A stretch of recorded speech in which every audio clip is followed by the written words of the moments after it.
네, 또 요즘 빠른 속도로 되게 초고령 사회로 접어들고 있는데요. 우리나라 그 65세 이상 노인 2명 중 1명은 빈곤에 시달리고 있다고 합니다. 지금 현재 실제로 노령층의 그런 경제적인 상황이 좀 얼마나 심각한 상황인가요? 지금 이제 초고령 사회 그러면 이제 65세 이상이 20% 이상 되면은 그걸 우리가 초고령 사회라 그러는데 세계에서 뭐 몇 나라 안 됩니다. 우리 근처에서는 일본이 제일 빠르죠. 그 다음에 이제 북구의 그 부자 나라 몇 나라가 초고령 사회로 들어가 있습니다. 그 이외에는 뭐 아직 초고령 사회에 들어가 있는 나라가 아직은 없습니다. 그러니까 이 초고령 사회는 그 나라마다 대책이 다 다릅니다. 가령 이 북구에서는요, 이 은퇴를 굉장히 기분 좋게 생각을 합니다. 왜냐하면 세금이 엄청 비쌉니다. 그 대신에 이 사람들은 은퇴하고 나면은 정부에서 모든 걸 책임을 지는 겁니다. 노후가 보장이 된 거죠. 근데 일본은 이제 우리보다 이제 빠르게 진행이 초고령 사회로 들어갔는데 일본은 이 고령 사회로 들어갔을 때 그때 이미 초고령 사회에 대한 대책위원회가 설립이 되고 연구를 했습니다. 저도 요즘 이제 그걸 보고 공부를 많이 하고 있는데 이제 우리는 이게 이제 4년 후 되면은 이제 초고령 사회로 들어가게 됩니다. 그런데 아무런 대책이 나오는 게 없습니다. 그래서 제가 참 걱정이 돼서 그 이야기를 했더니 저출산 고령화 특별대책위원회가 이제 설립이 되고 이게 벌써 10년도 전이야. 우리나라에도 이게 다 짜여 있어. 있었어요. 다 있었어. 그런데 활동을 안 한 겁니다. 활동을 안 하니까 우리로서는 없는 거죠. 그렇죠. 전혀 느껴지지 않으니까. 없는 거나 마찬가지죠. 그래서 제가 이번에 이제 이 노인들의 그 700만이 지금 뭐 반은 이제 나왔고 반은 아직 현역이고 이런 뭐 곧 나오는 사람들인데 52%가 연금을 받는다 그래요. 그런데 그 연금이 남자는 그저 한 50만 원, 여자는 한 30만 원 그렇게밖에 안 된대요. 40%가 노인이 빈곤한 겁니다. 그러니까 노인 빈곤율이 우리가 세계에서 제일 높습니다. 지금 우리나라도 보면요. 인구 감소율이 아마 눈에 띄게 아주 나타나고 있습니다.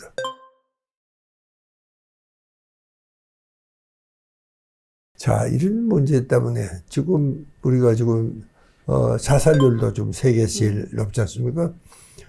자살률도 보면은요, 1년에 13,000명이 자살합니다. 그거 10년 되면 13만 명 아닙니까? 이렇게 되면은 진짜 웬만한 중소도시 하나가 증발하는 거예요. 요즘 도시 10만이 돼야 도시가 되는가 봐요. 행정적으로. 근데 10만이 안 되는 도시가 많답니다. 거기 지자체장들도 막 정말 인구를 어떻게 하면 이제 흡입을 할고 온갖 걸 다 내놓잖아요. 우리가 지금 80대가 180만입니다. 그런데 90대는 26만이에요. 근데 제가 이제 의사로서 걱정은 뭐가 이제 걱정이냐면은 우리가 이제 이 평균 수명, 기대 수명은 83살입니다. 그런데 건강 수명이라는 걸 얼마 전에 이제 WHO에서 내놨는데 건강 수명은 73세입니다. 그게 통계적으로 보면은 건강하지가 못한 거예요.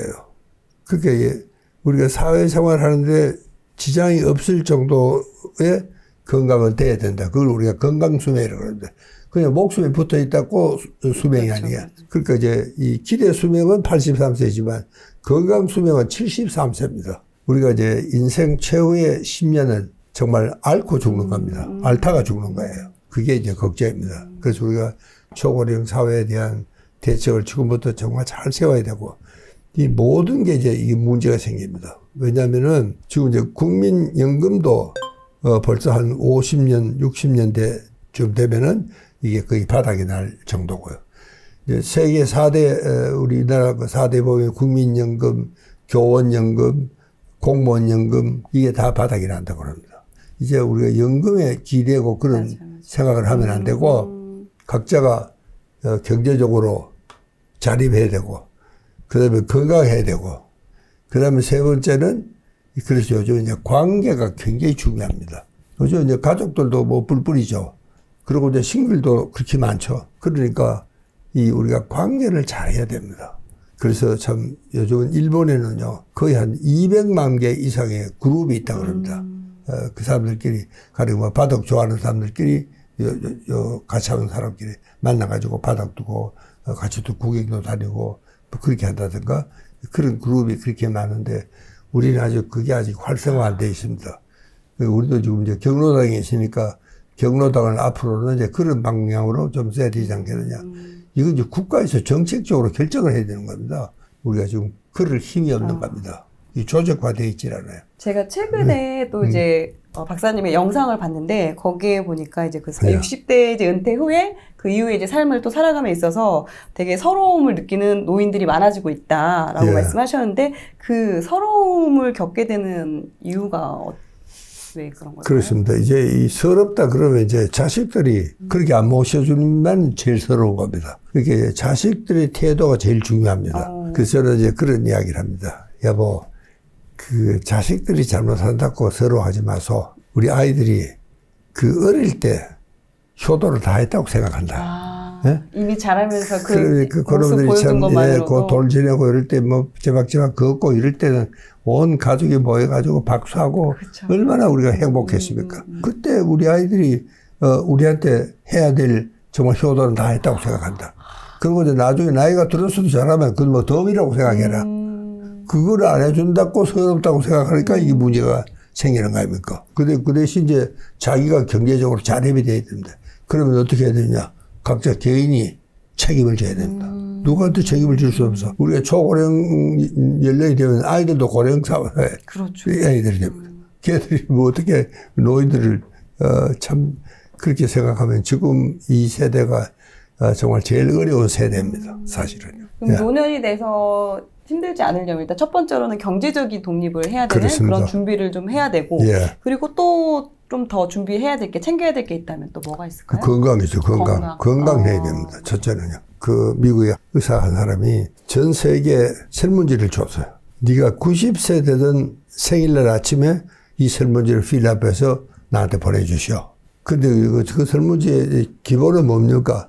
당신 건강 상태가 어떠소? 물었더니 10.1%가 난 멀쩡하다. 저도 이번에 내일 모레면 이제 90입니다. 네, 지금. 근데 아직 멀쩡하거든요. 네. 그런데 이렇게 되는 게 공짜가 아닙니다. 네. 어떻게 관리를 하셨는지. 그러게. 저는 이제 그 아침에 좀 일찍 일어나는 편입니다. 그 전부터라도. 한 5시쯤 이제 일어나면은 난 깨어나가지고 밖에는 안 나가요. 이 방 안에서 한 40분간 그 이제 이 명상도 하고 맨손 체조도 하고 그거를 지난 한 50년을 하루도 거르지 않고 했습니다. 우리가 무슨 운동을 하느냐가 아니고 계속 하느냐 안 하느냐가 문제입니다. 나는 그걸 계속을 한 겁니다. 그 다음에 이제 제가 이 자연의학 공부를 하면서 제가 그 스위스의 벤나 병원에 갔는데 그때는 뭐 암 환자가 주로 많아요. 그런데 이제 아침, 점심, 저녁 세 끼를 당근 주스를 주더라고. 당근 주스를요. 그래서 왜 당근 주스냐고 물어봤더니 이 당근이요. 이 땅에 있는 모든 영양분을 다 갖고 있는 게 당근이라고 합니다. 그래서 저는 아침에 일어나면 그릇 한 잔 마시고 커피 한 잔 마시고 그리고 저는 굉장히 소식합니다. 이게 아주 기본입니다. 소식해야 돼요. 우리 인류가요. 원래는 참 농사 짓기 전에는 참 배고프고 굶어 죽은 사람도 많습니다. 원시인들은요. 그게 우리는요. 소식에 대해서는 방어가 잘 되어 있습니다. 얼마 전에도 좀 광부가 한 열흘 만에 구했잖아요. 정말 좀 고마운 일인데 그 양반들도 보면은 이 물과 공기만 있으면 우리가 안 먹고도 한 30일은 살 수 있습니다. 그만큼요. 이 안몽대에 대한 준비는 잘 되어 있습니다. 근데 이제 이 많이 먹대에 대한 준비가 안 되어 있습니다. 오히려 과식에 대한 게 예, 우리가 많이 먹어보지는 못했거든요. 역사적으로. 그러니까 이제 소식 다동이 건강 장수의 기본 중에 기본입니다. 이 소식 다동에 대해서 의사가 이래라 뭐 이렇고 저렇고 하는 의사는 없습니다. 적게 먹고 많이 걷고. 그다음에 이제 이 내가 하는 일이 참 보람 있는 일이야. 책을 쓰든 방송을 하든 보람 있는 일이거든요. 그러니까 그 보람 있는 일을 한다는 게 굉장히 중요합니다. 나는 의사가 되기를 참 잘한 것 같아요. 의사니까 그런 일을 할 수 있는 거죠. 그래서 아마 그런 것들이 나한테는 정말 이 장수의 요인이 된 게 아닌가 저는 그렇게 생각을 합니다. 그리고 또 중요한 게 관계도 상당히 중요하다라고 말씀하셨어요. 예. 그 관계를 위해서 어떤 노력을 하셨어요? 그 뭐 노력 안 해도 저는 정신과 의사의 기본이 관계 아닙니까? 예? 기본이 포용하는 겁니다. 누구도. 인간관계의 기본을 연구하는 학자들이 정신과니까 정신과 의사들은 기본적으로 관계를 잘합니다. 누구든지. 환자하고는 물론이고, 좀 뭐, 마누라 좀 까다로워도. 충분히. 이 정도면 괜찮다. 네, 받아들이고, 친구도 뭐, 친구 중에도 보면 까다로운 친구도 있고 그렇잖아요. 그렇죠. 그것도 이제 다 받아들이고. 지금 말씀해 주신 게, 그러면 서로 노인이 되지 않기 위해서 지금부터 준비해야 될 게 경제적인 독립, 그리고 이제 건강, 그리고 또 관계를 세 가지가 잘해야 돼. 예. 되게 중요하다. 또 이제 이 방송을 들으시는 분들도 그렇고 또 간혹 저희가 이제 또 사연이나 이런 걸 들어보면은 50대이신 분들이 나 지금 시작해도 이거 너무 늦었지 않나. 뭐 노후 준비든 뭐 꿈을 향해 하든 이 나이 나 너무 늦은 것 같아 하면서 좀 미리 포기하고 이렇게 선뜻 뭔가를 도전하는데 되게 어려워하시는 분들이 은근히 많으세요. 그렇죠. 그거는 정말 안 됩니다. 60대가 제일 엉성하다 그래요. 엉성하다? 예. 생활이 제일 허망하고 어떻게 지내는지 모르겠고 뭐 우물쭈물 하다 보니 그 60대가 지나가 버리는 겁니다. 왜 그러냐니까 그동안 이제 직장에 있다가 아주 규칙적인 생활을 어떤 사람들은 직장에 하도 열심히 일해놓기에 직장 밖에는 다른 데가 그렇죠. 모르는 거예요, 이제. 그게 이제 어느 날 갑자기 딱 뭐 정지가 됐다. 정년을 했다.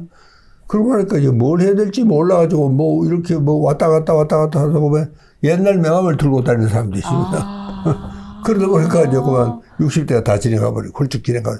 그래서 60대가 제일 허망하다. 그러고 또 요즘 우리 친구들이 이제 갖고 뭐 점심이라도 먹고 하는 거는 이놈들 한결같이 하는 소리가 내가 이렇게 오래 살 줄 몰랐다. 그 말은 나는 전혀 준비가 안 돼 있다 이 말입니다. 오래 살 준비가 안 돼 있는 거예요. 그래 아까 이야기했던 그 삼박자가 전혀 갖춰 있지를 못하는 거예요. 옛날에 그 제크라는 양반이 이제 중년의 위기라는 이야기를 많이 했는데 중년이 되면 다 위기가 온다. 근데 이 양반이 그때 딱 한 가지 참 아주 분명하게 이야기한 것은요. 그건 위기가 아니고 전환기다. 이게 바뀌는 겁니다. 이게요, 60이 넘으면은, 그다음부터는 굉장히 이타적으로 돼요.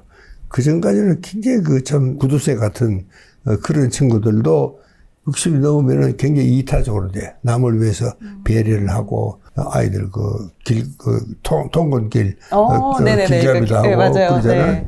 그런 일을 하는 것이 젊을 때는 그거 뭐 안 했거든요, 사람들이요. 그래서 이제 참 그런 것도 굉장히 이타적으로 남을 위해서 뭔가를 함으로써 이제 보람을 느끼는. 이게 이 보람이라는 것이 굉장히 큰 영양소입니다. 이 건강에는요. 그게 무슨 뭐 영양을, 뭐 음식을 먹고, 그 다음에 운동을 하고 이런 것보다 더 중요한 것은 정신적인 보람을 느끼도록 그렇게 해야 되는. 그래서 저는 항상 그 이야기를 하죠. 평생을 현역으로 뛰어라. 보람을 느끼게 하려면 네가 가만히 있어가지고 안 되잖아요. 뭘 해야 돼. 그래서 저는 지금도 이 지하철 저는 요금 내고 탑니다. 왜 그러냐. 나는 아직 현역이다.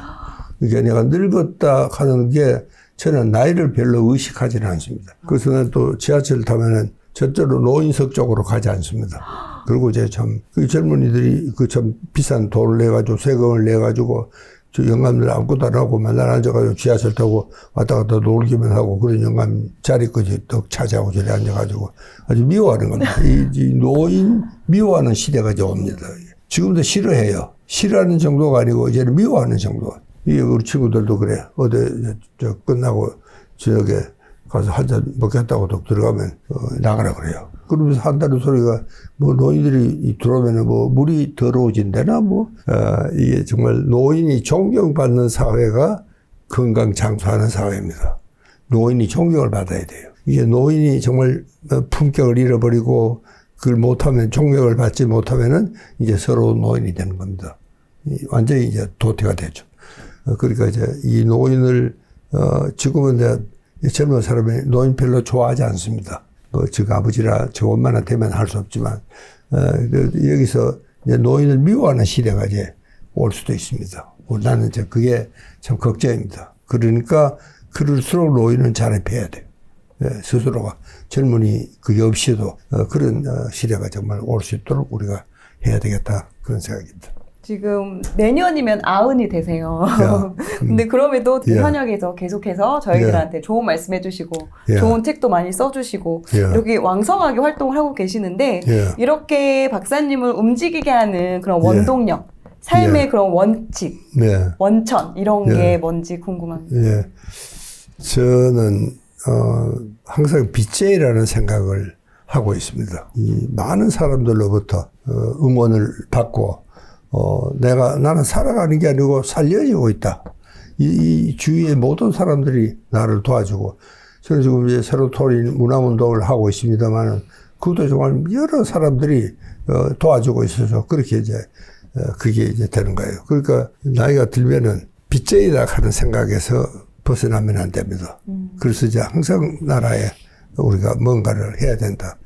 저는 이 5년마다 하는 과제가 있습니다. 지금 내가 할 수 있는 일 중에서 한국 사회가 가장 필요로 하는 것이 뭘까? 이걸 내 나름대로 진단하고 그렇게 노력하는 겁니다. 지금은 이제 2020년에서 25년까지는 면역이 주제예요. 그리고 어디든지 가면 면역 이야기를 하는 겁니다. 그래서 딱 그렇게 정해 되면은, 정말 참 이 보람찬 인생을 사는 거죠. 보람을 느끼는. 또 어떤 사람들은 나는 내처럼 살겠다 하는 사람도 있습니다. 그런 사람들에게 실망을 주지 않도록, 그렇게 정말 참, 자기 처신을 잘해야 됩니다. 그러니까 이 세계 건강 5대 장수촌이 있습니다.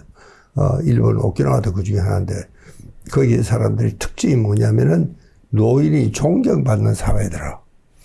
노인이 존경을 받으려고 하면 어떻게 해야 되느냐. 맨날 먹고 노는 노인 버스를 타고 돌아다니고 공짜라고. 그렇게 하는 노인은 존경할 리가 없죠, 젊은 애들이.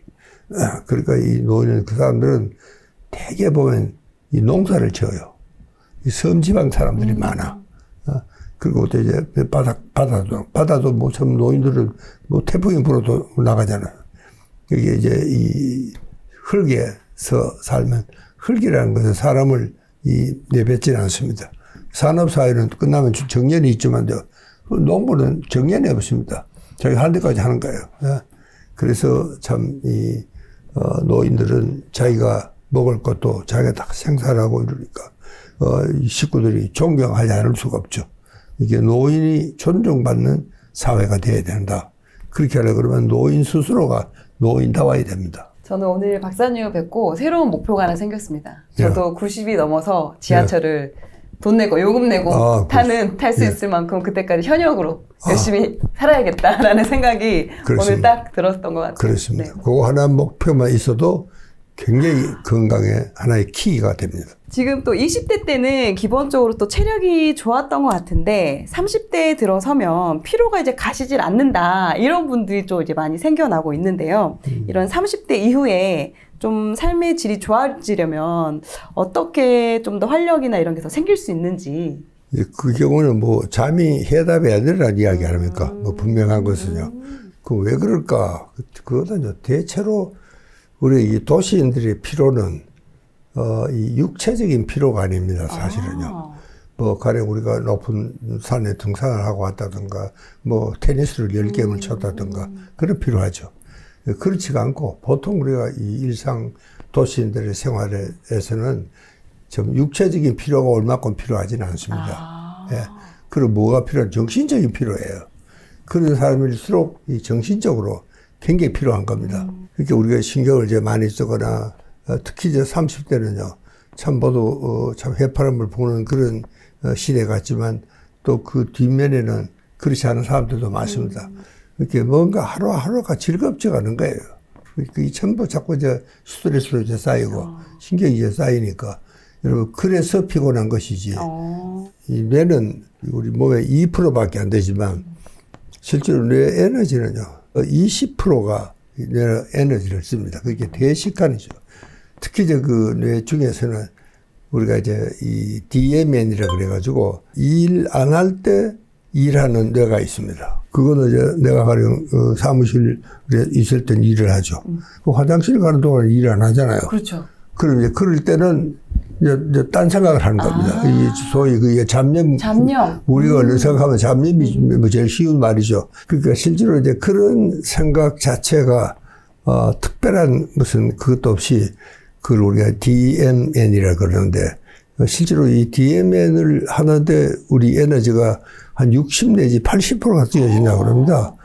그러니까 우리가 일할 때 쓰는 에너지보다도 오히려 일 안 할 때 쓰는 에너지가 더 많다, 이런 뜻입니다. 따지고 보면요. 우리가 이 잠이 안 올 때도 보면은 왜 잠이 안 오느냐.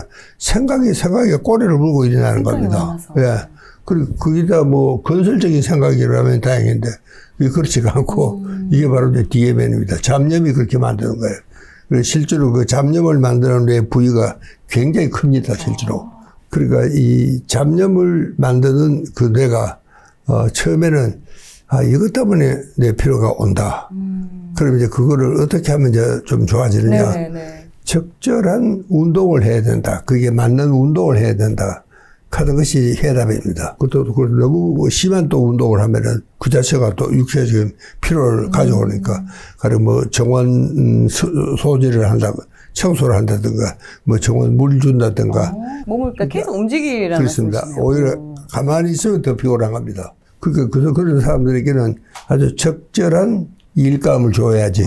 그게 머리는 쓰지 않고도 절로 할 수 있는 거. 우리가 화단에 물 주는 거, 특별히 뭐 머리를 주는 것도 아니거든요. 그렇죠. 예, 그런 일을 함으로써 휴식이 휴식이 된다. 그러나 이제 요즘은 이 잡념 DMN에 대한 이 스터디가 뇌과학에서는 굉장히 많이 나오고 있습니다. 그렇게 처음에는 이 DMN이 마치 우리 원수처럼, 이거는 우리 뇌를 피곤하게 만들기만 무조건 하고. 나쁜 거다. 나쁜 거다. 이렇게 생각했는데, 최근에는 그렇지가 않고, 오히려 DMN 하는 동안에 좋은 아이디어가 떠올라서, 그게 정말 좀 창조적인 일로 연결이 되는 그런 경우도 있다. 그러니까 우리는 이제 누구나 없이 다 창조적인 이 뇌를 갖고 있습니다.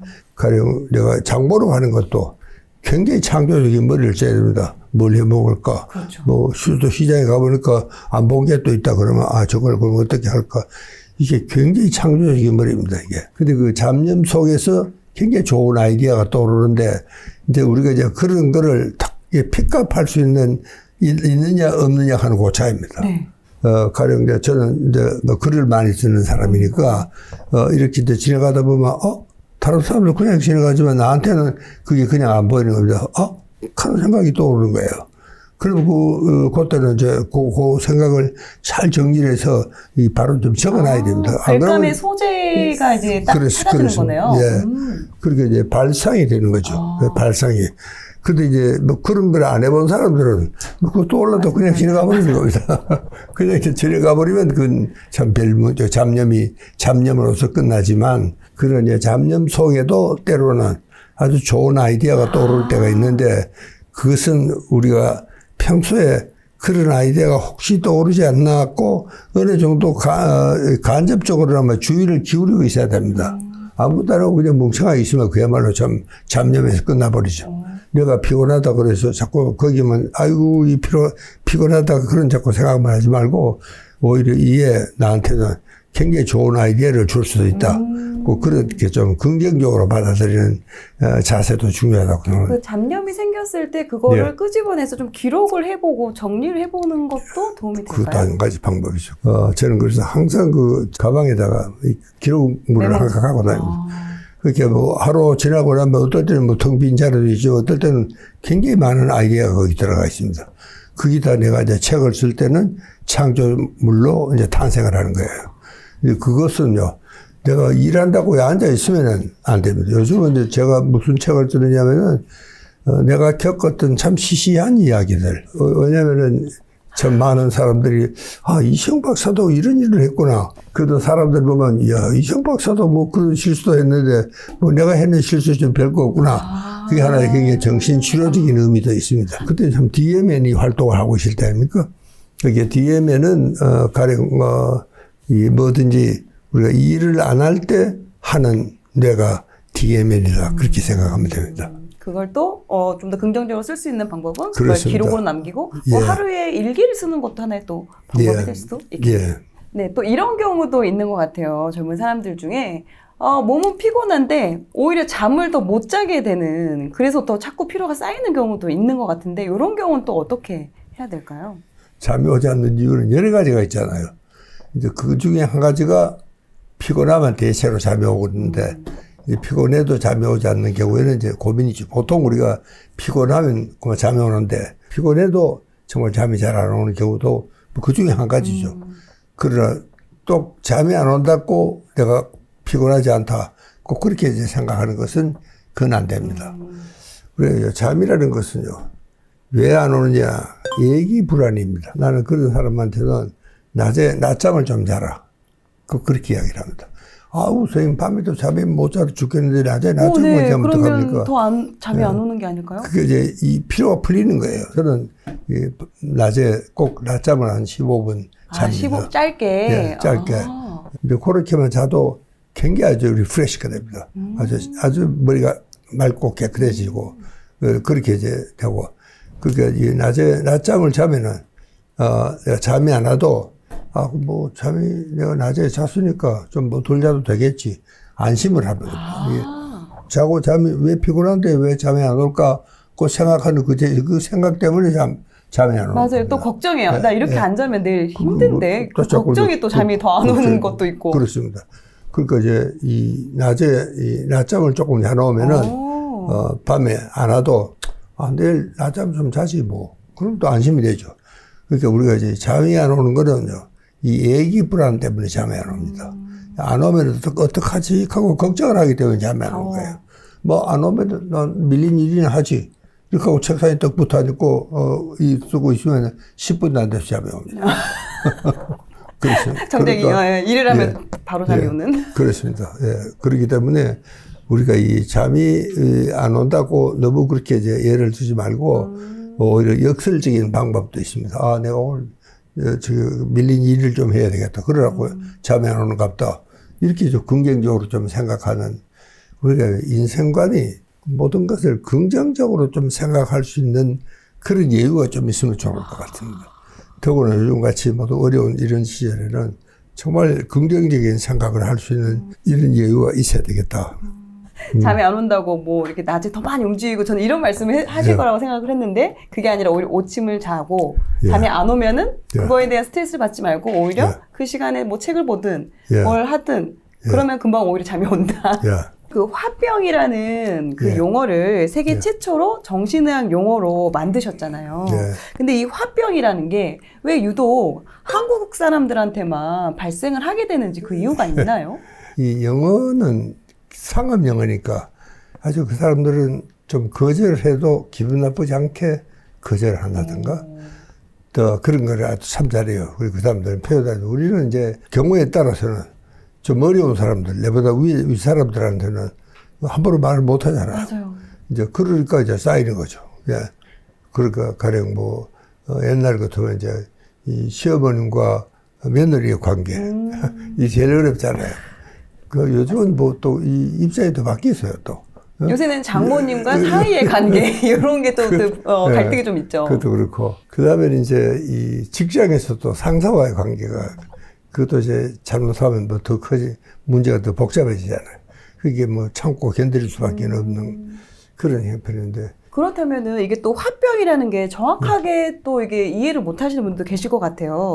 단순히 화가 자주 나는 건지 아니면 이 화병이란 게 어떤 증상을 보이는 건지. 이제 그런 사람들은 좀 만만한 사람 만나면은 이 신세 타령이 많습니다. 넋두리 나죠. 막 가슴을 풀어해주고 화병이니까 막 울화가 치미니까 이거 다 풀어내야 되거든요. 그러니까 막 가슴을 다 열어 제끼고 이 신세 타령을 하고 넋두리를 하고 이제 그 사람에 대한 욕을 하는 거죠. 가령 이제 이 시집에서 그런 그 화병이 됐다 그러면 친정요배는 친정요배만 말하잖아요. 친정 동생이나 엄마한테 이제 막 시댁에 대해서 이제 막 얘기하고 다 풀어내 놓죠. 뭐 증상이라는 것은 특별한 건 없고 그러나 이제 자기는 이게 이제 정말 아주 답답하죠. 그러니까 이 가슴에 주로 이제 이 옛말에도 우리 말이 있죠. 성을 참으면 속병이 된다. 실제로 이게 속에 병이 되는 겁니다. 그 주로 이제 가슴이 답답하고 정말 이 밥맛도 없고 뭐 죽고 싶은 생각도 들기도 하고 뭐 별 생각이 이제 다 납니다. 그래서 우리가 이게 표현이 잘 안 됩니다. 좀 부정적인 감정을 표현하는 방법이 우리가 참 서툴러요. 그래서 내 딸에는 뭐 참 이야기를 부드럽게 한다고 하는데 상대방이 듣기에는 막 굉장히 그 기분 나쁘게 공격적으로 이렇게 이제 듣게 되니까 참 서양 사람들은 우리가 직장에 취업을 하더라도요, 너는 참 좋다.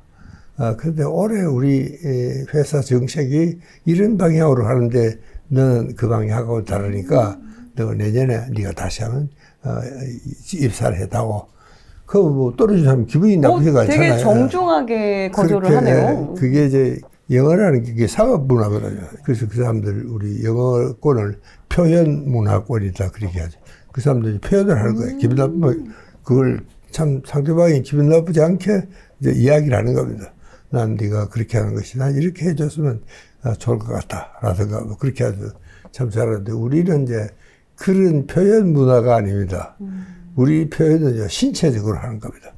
애들도 이제 화가 나면 문확 닫고 나가든가 신체적으로 표현을 하는 거예요.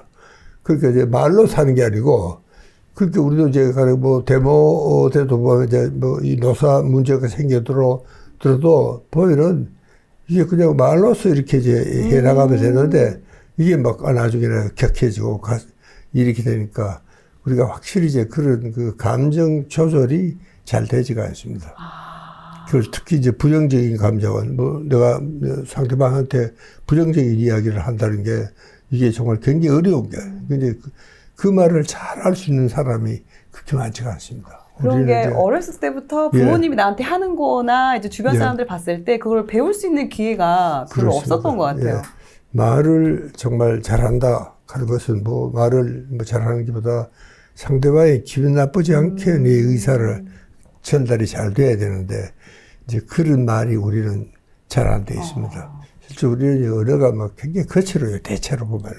이 문제는 이제 우리가 이 거친 성격 조정이 잘 안 됩니다. 그러니까 우리가 뭐 노사 분교도 뭐 좀 이런 이야기를 해보면 그 어떻게든 이제 풀어가야 되는데 그거 뭐 몇 마디 해보고 안 되면 막 떼차버려. 맞아요. 강성으로 하는 경우가 많죠. 그런 우리는 이제 표현을 말로 사는 게 아니고 신체적인 그런 걸로 표현을 하는 겁니다. 그러니까 우리는 이제 그런 것이 이 문화권의 차이입니다, 사실은요. 네. 그러면 그러니까 박사님께서 연구하시면서 또 상담하시면서 그런 좀 기억에 남는 화병이 나서 좀 힘들어하시는 그런 사례가 있으실까요? 예, 저는 이제 정신과 공부를 미국에서 시작을 했습니다. 그러니까 한국에서 정신과를 하다가 미국에 갔으면 훨씬 더 참 공부가 잘 됐을 텐데 저는 그 점에서 참 어려운 점이 많았습니다. 그래서 한국에 돌아와서도 이 한국 사람을 잘 모르는 거예요, 내가. 그냥 일반적으로는 알지만 정신과 전문이라는 것은 상대방의 그 참 표현 하나에도 읽어내고 그럴 수 있는 이런 안목이 있어야 되는데 제게는 그게 없는 겁니다. 그래서 이게 미국 같으면은 이런 일이 있을 수가 없거든요. 뭐 기분 나쁘다 그러면 그 자리에서 좀 해결을 하고 말로서 해결을 해야 되는데 우리 한국은 그게 해결을 하지 않는 겁니다. 이게 선생님이었어요. 그런데 시어머님이 이제 외아들이에요, 외아들. 그러니까 이제 같이 살자 그래도 시어머님 구독구독 자기가 떨어져 살겠다. 그래서 이제 딱 외아들인데 떨어져 살게 되니까 그게 뭐 좋지가 않죠, 사실은요.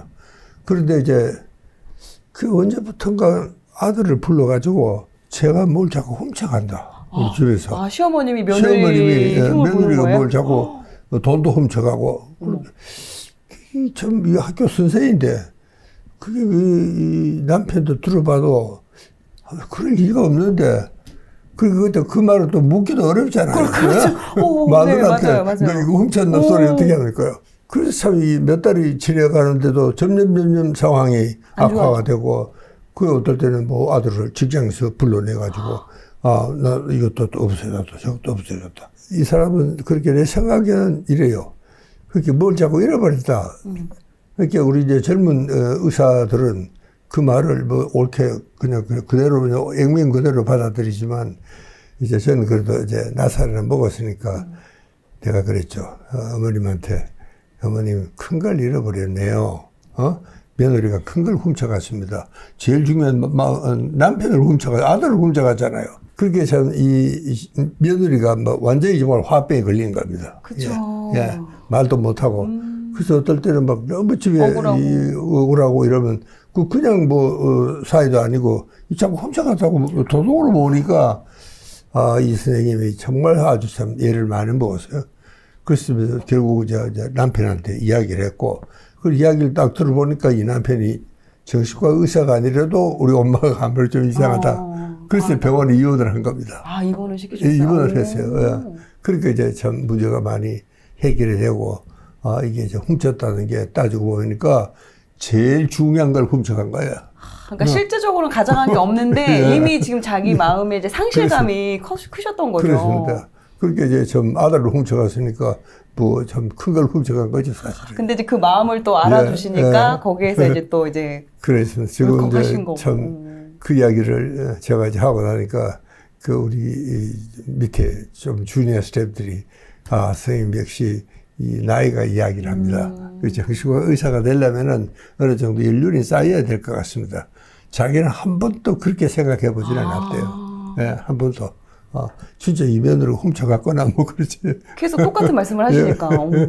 그런 생각을 했다고 그러더라고. 그게 제가 기억이 남는 환자 중에 하나고.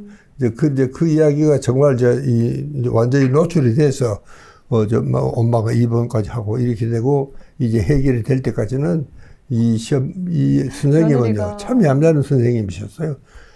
내가 보기에도 정말 불쌍해. 아주 뭐 정말 이 피골이 상접할 정도로 애를 먹은 거예요. 그리고 이제 좀 선생님이 그 학교 가서 애들도 잘 가르쳐 주면 집에서 혼자 사는 또 이 시어머님을 또 잘 돌봐야 돼. 더 힘들잖아요. 같이 살면 괜찮은데.